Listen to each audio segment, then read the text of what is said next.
जन बाजे लाया जो धाम धामा से लजा नकपूर धामा से लजा नकपूर हो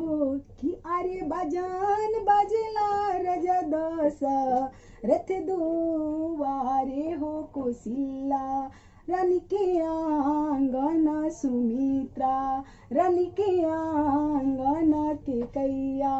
रानी के आंगन हो कि अरे बजान बजला राजा दशरथ दुआरे हो कौशल्या रानी के आंगन सुमित्रा रानी के आंगन के कैया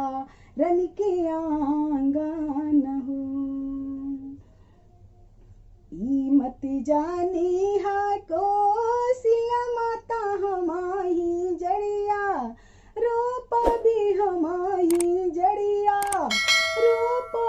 भी हो कि अरे जड़िया रोपेली राजा जनक के धियावा हो तीनों रे गुनवे आगर तीनों रे गुनवे आगर हो। मति जानी हा सुमित्र रानी हमाही जड़िया रूप भी हमाही जड़िया रूप भी हो कि अरे जड़िया रोपेली राजा जनक के धियावा हो तीनों रे गुनवे आगर तीनों रे गुनवे आगर हो। मत जानी हा के कया रानी हमाही जड़िया रूप भी हमाही जड़िया रूप भी हो कि आर्य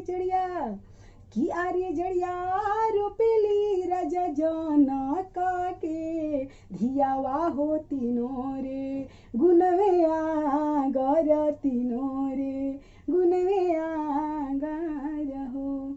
जे मांगला गई हान गाई के सू